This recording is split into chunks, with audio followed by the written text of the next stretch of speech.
Selamat sore, Shalom. Merupakan sebuah sukacita dan kehormatan boleh kembali dipercayakan untuk bisa melayani GB Roh Kudus kembali. Udah sekian lama sebelum pandemik, saya sempat ada di tengah-tengah saudara. Nah, sebelum saya menyampaikan firman Tuhan, saya senang memberikan kembali update apa yang kita kerjakan dalam Menolong Indonesia. Tentu kami nggak lepas daripada support saudara. Kami terus berpikir keras, bekerja keras, berdoa keras untuk terus mengentaskan kebodohan dan kemiskinan yang ada di Indonesia. Di mana lewat support dan dukungan saudara, kita mengirim lebih daripada 85 guru-guru ke pedalaman Indonesia. Kenapa kami fokus kepada pedalaman? Ketika satu daerah tidak ada listrik dan signal telepon, maka pendidikan menjadi barang langka. Tidak ada guru yang mau mengabdi dan mengajar pedalaman. Itu sebabnya kami ada untuk mengutus dan mendidik anak-anak di daerah pedalaman yang tidak ada guru. Bahkan ada satu daerah yang sudah 20 tahun tidak ada pendidikan. Dan kami bersyukur sekarang ini sudah ada beberapa guru yang sudah mengabdi di pedalaman untuk memajukan pendidikan pedalaman Indonesia. Nah, mari kita saksikan sebentar video apa yang kita kerjakan buat Indonesia. Demikian cuplikannya. Tangan Pengharapan hadir. 15 tahun berkarya membangun negeri. Sejak tahun 2007, sudah mendidik lebih dari 10.000 anak pedalaman di 85 titik di seluruh Indonesia. Dan melatih serta mengutus lebih dari 150 guru setiap tahunnya.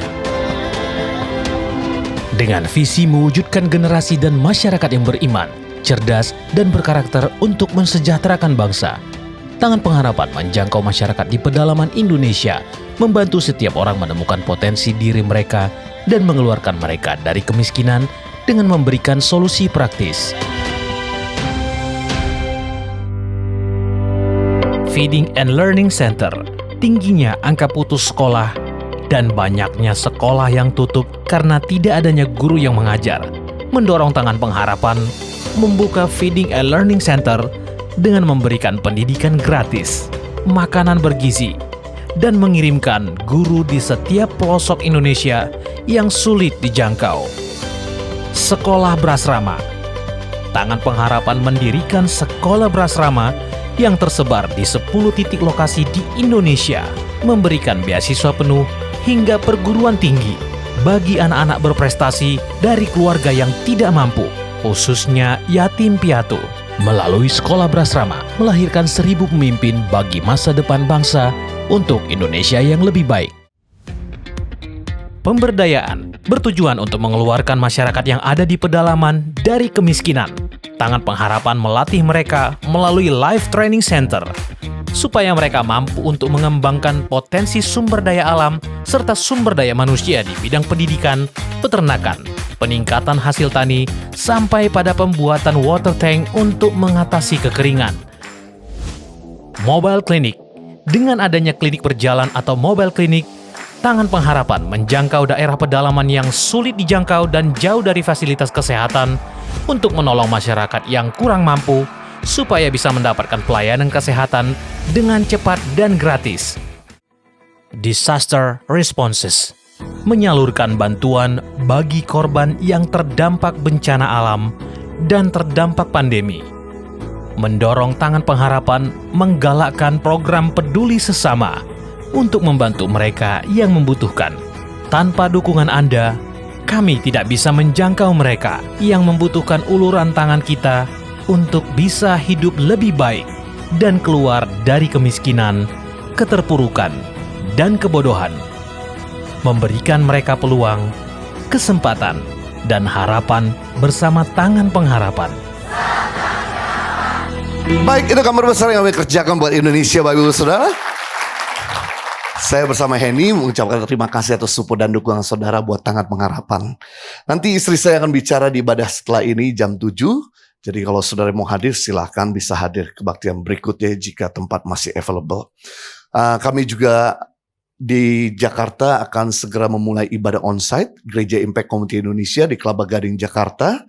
Jam 10 pagi buat saudara yang ke Jakarta, please most welcome untuk bisa beribadah bersama-sama kami secara onsite. Karena selama ini pandemik 2 tahun kami ada cuma lewat online. Tapi kami akan segera mulai bulan depan untuk ibadah onsite. Baik, kita akan masuk pada firman Tuhan. Kalau kita semua senang dengan sebuah judul khotbah, saya mau sampaikan dengan tema Living by Faith. Hidup oleh iman. Hidup oleh iman adalah hidup bergantung dengan iman. Hidup bergantung dengan iman berarti iman dibutuhkan bukan sewaktu-waktu, tapi iman dibutuhkan setiap waktu. Iman dibutuhkan bukan pada waktu kita ada di atas saja, tapi iman dibutuhkan pada waktu kita ada di bawah juga. Iman dibutuhkan bukan pada waktu kita sehat, tapi iman dibutuhkan pada waktu kita tidak sehat. Iman dibutuhkan bukan pada waktu kita berkelimpahan saja, tapi iman juga dibutuhkan pada waktu kita berkekurangan. Karena iman adalah bahasanya Tuhan. Kalau Anda mau nyambung sama Tuhan, Anda mau dekat sama Tuhan, Anda harus menggunakan bahasanya Tuhan, yaitu iman. Dan iman adalah currency kerajaan Allah.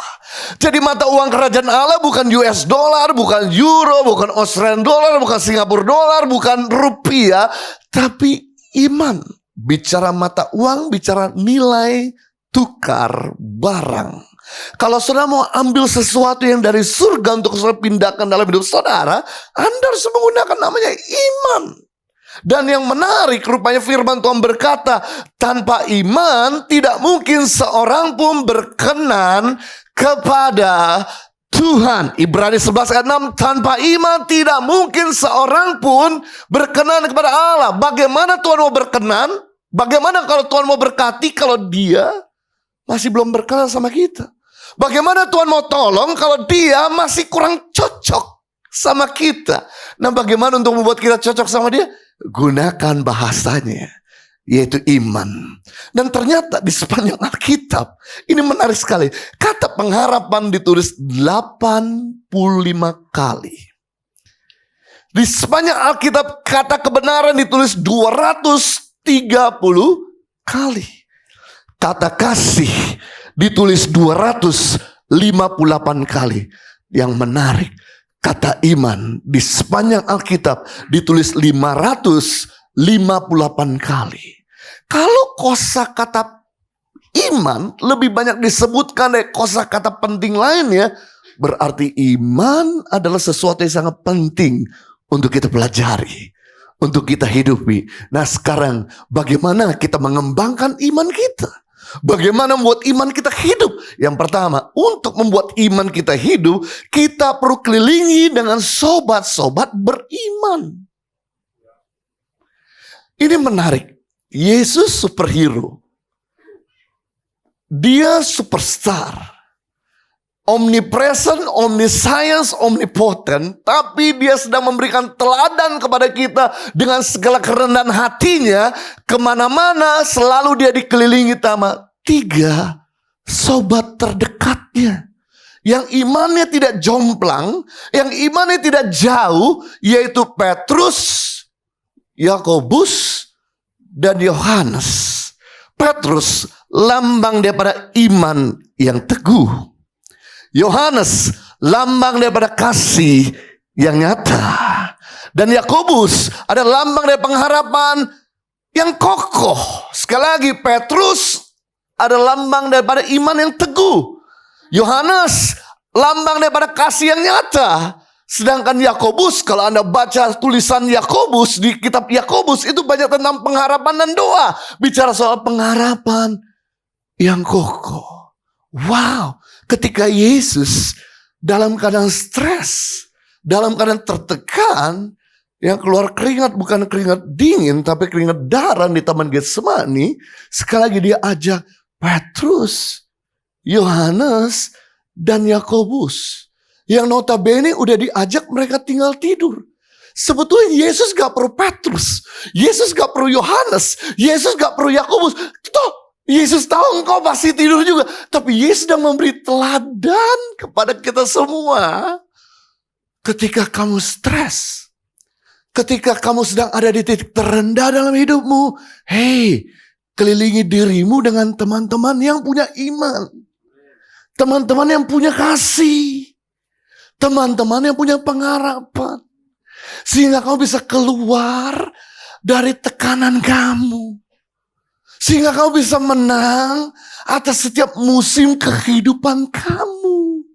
Wow, betapa humble-nya Yesus memberi teladan buat kita. Dia mau dikelilingi sama sobat-sobat yang positif. Termasuk ketika Yesus hendak dimuliakan di atas gunung yang tinggi, di mana Yesus akan bertemu dengan Musa dan Elia. Disitulah Yesus mengajak Petrus, Yakobus dan Yohanes juga. Membuktikan, guys, suatu hari ketika kamu kaya raya, suatu kali ketika kamu sukses, suatu kali ketika kamu berhasil, kamu punya follower yang banyak, hey, kamu tetap harus dikelilingi sama sobat-sobat beriman. Karena badai waktu kamu di atas tuh kenceng. Godaan waktu kamu di atas tuh gak gampang.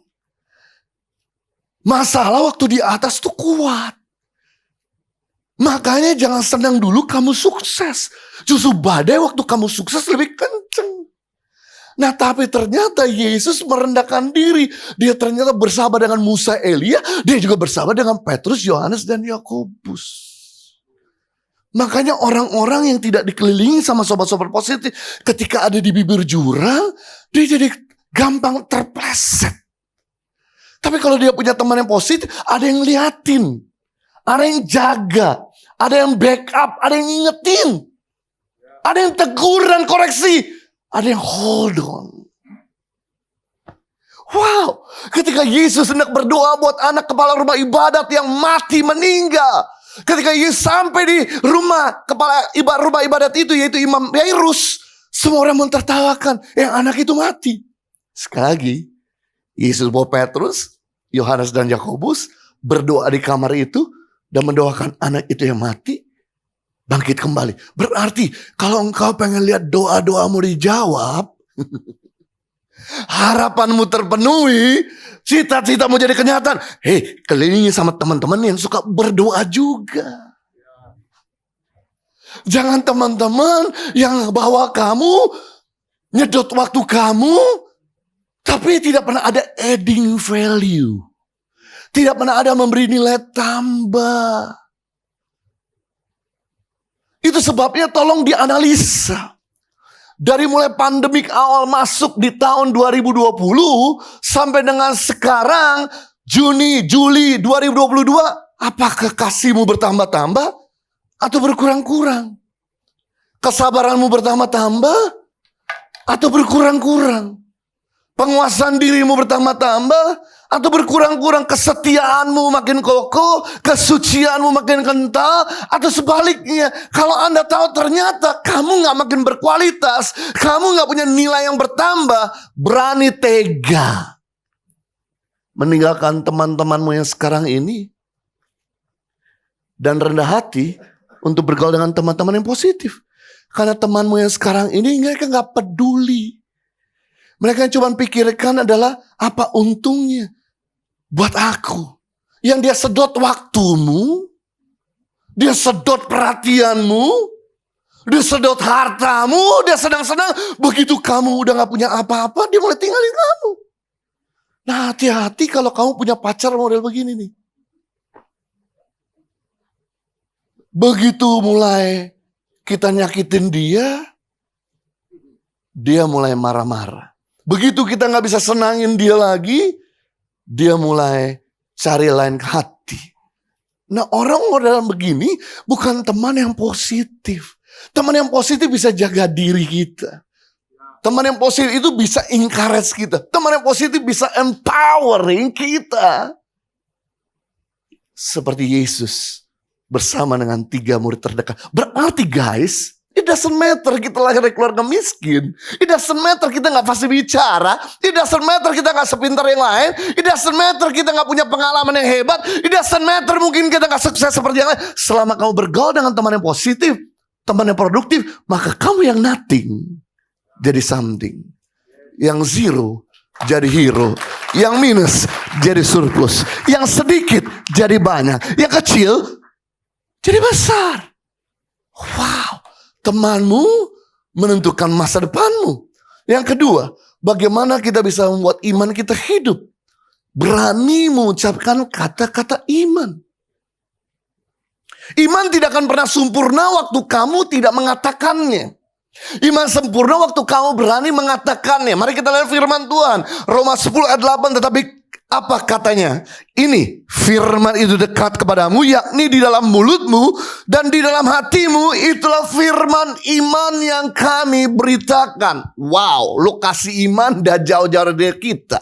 Saking dekatnya ada di titik nol di dalam diri kita, yaitu di dalam mulutmu dan di dalam hatimu. Nah, bagaimana sekarang ini membuat mekanisme iman itu bekerja? Mari kita lihat mekanisme iman bekerja. Roma 10 ayat 17. Jadi iman timbul dari pendengaran, dan pendengaran oleh firman Kristus. Nah, saya mau jelaskan kata timbul. Kata timbul artinya begini. Waktu Anda berdiri di depan danau atau depan laut yang tenang, 5 menit 10 menit, tiba-tiba ada yang timbul dari dalam danau tersebut. Entah itu ikan, buaya, kodok, atau kura-kura. Masalah begini, danau ini tidak akan pernah menimbulkan sesuatu kalau dia tidak pernah tinggal terlebih dahulu di dalamnya. Karena dia udah tinggal terlama di dalam, maka sekali-sekali dia timbul. Sama halnya dengan iman, sama halnya dengan mujizat, sama halnya dengan suara Tuhan tidak akan pernah timbul kalau kamu gak rajin-rajin mendepositkannya di dalam hati kita. Kalau kita gak rajin-rajin mendengarkan firman Tuhan, kalau kita gak pernah rajin-rajin merenungkan firman Tuhan, karena kita udah terus sering mempelajari, merenungkan, menghafalnya, melakukannya, maka sekali-kali dia timbul. Waktu timbul dari hatimu keluarlah perkataanmu, itulah yang disebut dengan firman iman atau firman mujizat. Contoh, suatu kali ketika Yesus lewat di kota Kapernaum di daerah Galilea, ada seorang yang mengalami pendarahan selama 12 tahun. Di dalam Matius pasal 9 ayat 20 sampai 21. Di mana Anda harus mengerti bahwa wanita ini sudah keliling berbagai dokter, tidak sembuh-sembuh. Hanya cuma membuat dia bertahan hidup, tapi tetap pendarahan. Saya yakin dia berobat. Kenapa? Karena saya punya pegawai berasal dari pedalaman NTT sama Timor Leste di Atambua. Nah, dia adiknya yang tinggal di pedalaman mengalami pendarahan 2 tahun. Orang tuanya sungkan menghubungi kakaknya bekerja sama kami untuk minta bantuan dana. Jadi cuma diobati secara tradisional. Apa yang terjadi karena darah lebih banyak keluar daripada produksi, maka dalam 2 tahun wanita muda ini meninggal. Jadi kalau wanita ini bisa hidup 12 tahun pendarahan karena dia berobat. Tapi tidak kunjung sembuh. Nah, Anda mesti tahu kalau ada seorang wanita pendarahan di daerah Yahudi, maka wanita itu dianggap najis, tidak boleh keluar dari rumah, harus dikarantina. Dan kalau keluar dari rumah, dia harus mengkerudung kepalanya dengan tutupan, dan kemudian dia harus merangkak sambil berseru, najis, najis, najis. Karena barang siapa menyentuh wanita ini, maka orang tersebut harus dikarantina 7 hari. Makanya harus berteriak najis, najis, supaya jangan bersentuhan sama wanita ini. Betapa rusaknya wanita ini, citra diri wanita ini terhadap lingkungan. Selama 12 tahun dia dianggap najis. Tapi ketika dia mendengar bahwa Yesus lewat di kotanya, dia memberanikan diri. Dia nggak tahu punya iman seperti apa. Dia memberanikan diri keluar dari rumah, merangkak. Waktu itu jalan tidak seperti sekarang di aspal, harus berdebu, dan dia harus berkata najis, najis. Orang mulai gebas dia dengan debu. Tapi waktu dia berkata najis, najis, najis, dia dekati Yesus dan dia berkata, asalkan ku jama ujung jumbainya aku sembuh. Nah, untungnya dia sebut najis-najis, jadi dibuka jalan sama banyak orang, sehingga dia bisa lebih cepat sampai ke Yesus.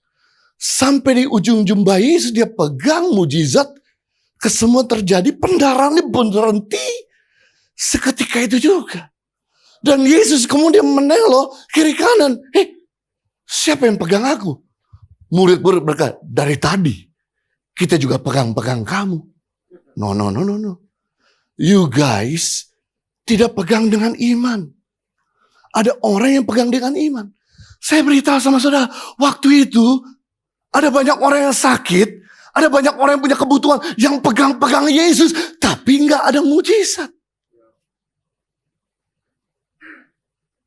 Lalu kenapa wanita ini pegang Yesus seketika saja, ujung jumpanya sembuh? Karena ternyata wanita ini pegang dengan iman.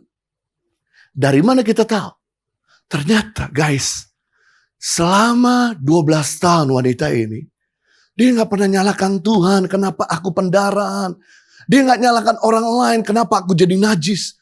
Tapi selama 12 tahun, dia pelajari firman Tuhan.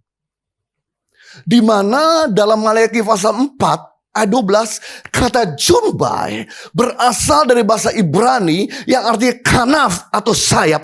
Ternyata pada sayap Yesus dalam perjanjian lama ada kesembuhan. Mari kita lihat firman Tuhan dalam Maleakhi 4 ayat 2. Tetapi kamu yang takut akan namaku, bagimu akan terbit surya kebenaran dengan kesembuhan pada kanafnya, pada jumbanya, pada sayapnya, dan engkau akan keluar dan berjingkrak-jingkrak seperti anak lembu lepas kandang.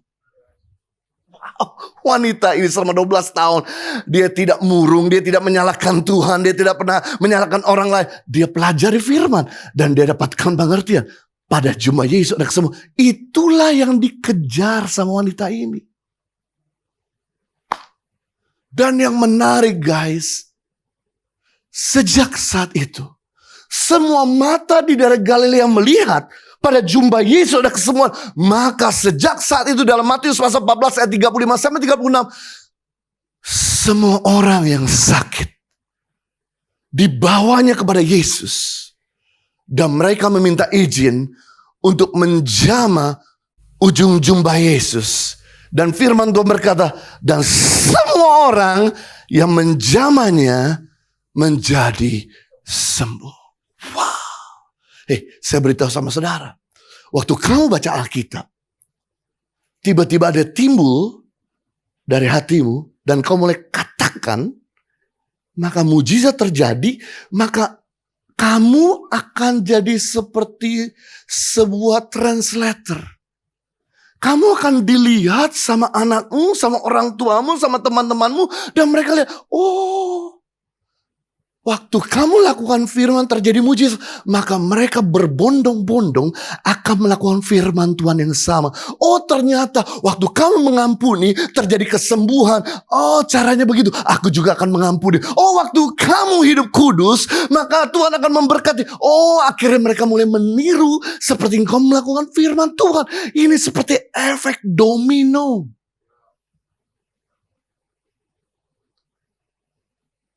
Yesus berkata di dalam Matius pasal yang ke-17 ayat 20. Asalkan kamu punya iman sebesar biji sesawi saja, kamu berkata, saya garis bawakan, saya lihat berkata kepada gunung ini pindah dari tempat ini ke sana, maka gunung ini akan pindah dan tidak ada yang mustahil bagimu. Saya beritahu, iman sebesar biji sawi. Biji sesawi itu lebih kecil dari telur cecak. Lebih kecil dari pasir, lebih kecil dari gula, lebih kecil dari garam.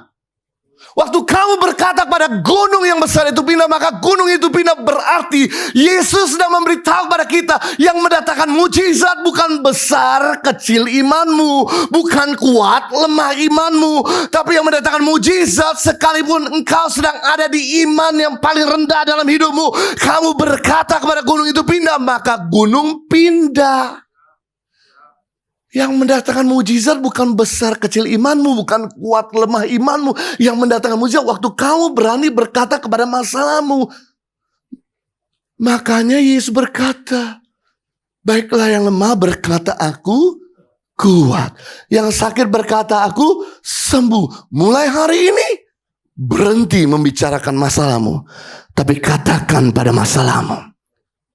Sekali, mulai hari ini berhenti membicarakan masalahmu, tapi berkatalah kepada masalahmu. Kalau kamu punya suami yang kasar, yang jahat, Nggak pernah punya waktu sama keluarga. Jangan ceritakan sama teman-teman di arisan. Memang suamiku begitu. Tapi katakan bahwa suamiku lemah lembut, penuh kasih, cinta keluarga. Terjadilah sesuai dengan perkataanmu. Kalau kamu punya istri yang bawel, cerewet, kamu gak bisa katakan pada teman-teman, memang istriku model begitu, dia lahir. Memang udah pintar ngomong, bawel sekali. Tapi katakan, istriku penguasaan diri, istriku cinta suami, sayang suami, hormat sama suami, terjadi sesuai dengan perkataanmu. Kenapa sampai hari ini Indonesia gak pernah pulih?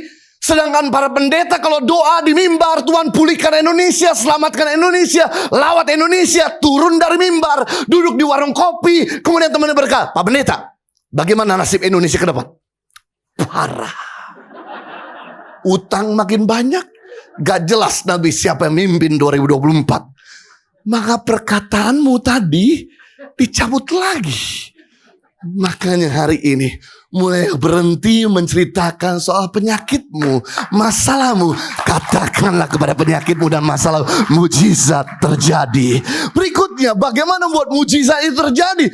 Iman akan hidup ketika kita mengembangkan rasa cukup dan tidak cinta uang. Orang yang imannya bersumber sama Tuhan, hatinya itu penuh dengan ucapan syukur. Wow, ini menarik sekali. Ternyata ibadah yang mendatangkan keuntungan besar bukanlah ibadah yang apa lagu. Bukanlah ibadah yang doanya kenceng. Tapi ibadah yang mendatangkan keuntungan besar itu ketika kita disertai rasa cukup. Cukup itu artinya cukup bagi diriku tapi tetap limpah bagi orang lain. Kalau cukup bagi diriku gak pernah limpah bagi orang lain, itu namanya kikir. Orang yang berkata cukup bukanlah orang berkekurangan. Orang yang berkata cukup adalah orang yang bisa menguasai dirinya. Sekali lagi, orang yang berkata cukup bukan orang berkekurangan. Tapi orang yang berkata cukup adalah orang yang bisa menguasai diri. Dan Alkitab berkata, Amsal berkata, orang yang menguasai diri melebihi seorang pahlawan. Orang yang menguasai diri melebihi seorang merebut kota. Berarti kita dikatakan lebih daripada pemenang ketika kita bisa menguasai belanja, menguasai kampung tengah, menguasai emosi. Wow, ketika Anda bisa kuasai dirimu, kau lebih daripada pemenang. Nah, kita ini gak akan pernah bisa limpah bagi orang lain kalau kamu gak pernah berkata cukup. Ini adalah 4 kebodohan yang seringkali orang menggunakan uang. Yang pertama, kebodohan dalam menggunakan uang yaitu membeli barang-barang yang bikin orang lain jadi impress. Kita beli barang untuk kebutuhan. Kita bukan beli barang untuk show off atau pamer di media sosial. Nggak ada salahnya kalau Anda bisa naik business class. Tapi please nikmati for yourself. Jangan pamer kemana-mana. Karena kondisi ekonomi dunia sekarang lagi nggak stabil. Jangan bikin kesenjangan sosial atau memancing kejahatan. Nggak ada masalah Anda bisa beli baju branded. Tapi keep it for yourself. Pasanglah di media sosial hal-hal yang paling bernilai. Bukan untuk show off. Pamer. Beli barang untuk kebutuhan bukan untuk pamer. Berarti ada sifat arogan. Kesombongan yang ada dalam dirimu. Engkau pengen diakui. Nilai hidupmu tidak ditentukan dari barang yang kau pakai. Tapi dari apa yang kau katakan dan apa yang kau lakukan. Buat apa kita kaya tapi gak setia? Buat apa kita punya pendidikan tinggi tapi sombong? Buat apa kita punya follower banyak tapi arogan, kasar sama orang? Yang bikin orang betah dan kerasan sama-sama kamu yaitu nilai, bukannya barang branded. Berikutnya, kebodohan dan mengeluarkan uang itu membeli barang-barang yang membahayakan kesehatanmu. Loh, kita hari-hari ini masa pandemi selalu beli barang sesuatu yang memberikan kesehatan buat kita. Bukan membahayakan kesehatan. Minum-minuman terlalu banyak, obat-obatan, minyak-minyak, makan martabak sendirian, gak bagi-bagi yang lain. Filosofi martabak manis maupun martabak telur asin itu dipotong-potong, dibagi-bagi. Artinya kalau kau beli satu loyang ya bagi-bagi. Jangan dimakan sendirian. Supaya yang mati jangan sendirian, mati rame-rame. Guys, tidur malam bikin kita gemuk. When you tidur early, waktu kamu tidur lebih awal, kamu sedang membakar lemak di perut. Bukti sepanjang pandemik, saya nggak pernah kurus karena tidur malam. Tidur malam bikin orang lapar. Tidur malam mengurangkan burn, membakar lemak. Tidur lebih awal justru membuat kita lebih sehat. Berikutnya, kebodohan dan mengeluarkan uang yaitu invest di tempat yang kamu tidak kuasai. Guys, nggak ada salah. Ingat, kalau waktu kamu invest, waktu kamu belajar invest, ingat huruf rumus T.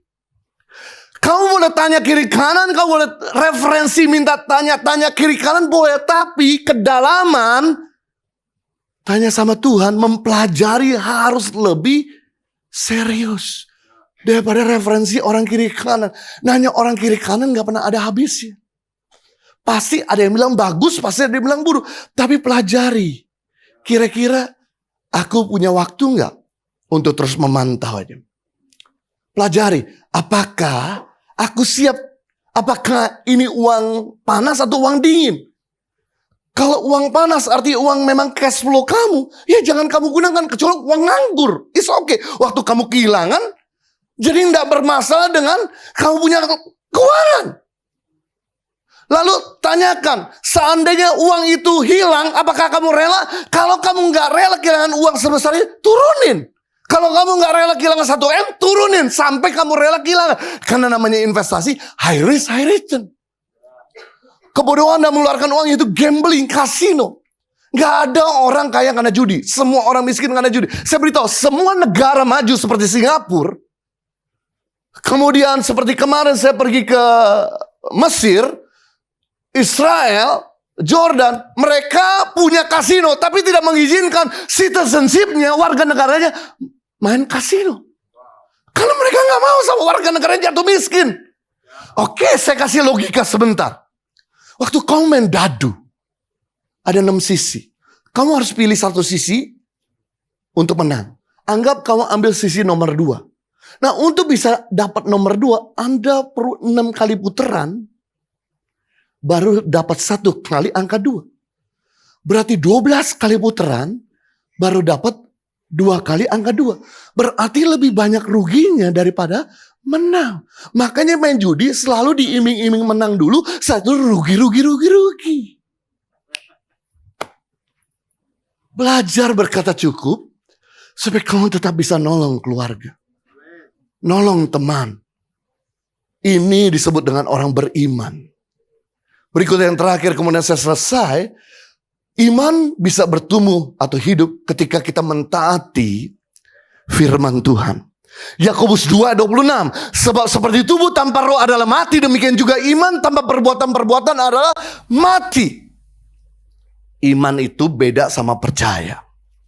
Percaya itu pasif, iman itu aktif. Saya percaya bahwa air ini bisa menghapuskan dahaga saya. Saya percaya bahwa air ini bisa menghapuskan dahaga saya. Tapi kalau saya duduk terus, nggak pernah mau bangkit dari tempat duduk, dan kemudian keluarkan uang saya untuk membeli di convenience store air ini tidak akan pernah bisa menghabiskan dahaga saya. Saya harus aktif. Berani keluarin uang untuk beli air ini. Kemudian berani dengan iman membuka tutup botolnya dan mulai minum dengan iman. Ini bukan racun.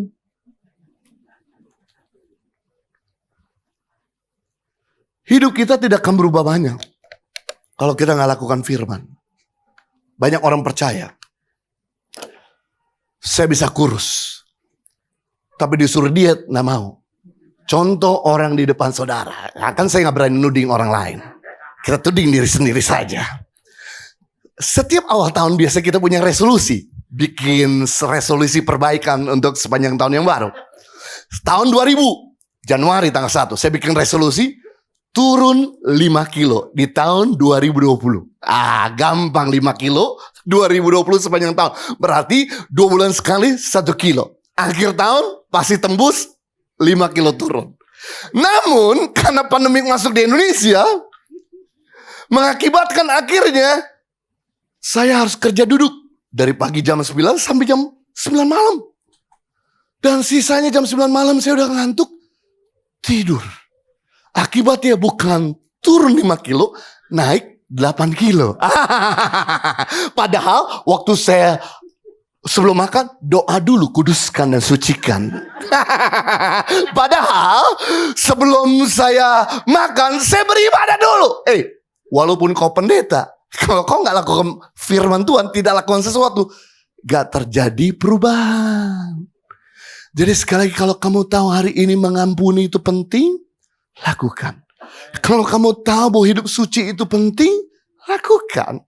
Kalau kamu tahu bahwa kerja tulus, jujur, berintegritas itu penting, lakukan. Kalau kamu tahu menabur itu penting, lakukan. Maka kamu akan lihat perubahan demi perubahan, dan imanmu akan semakin bertumbuh.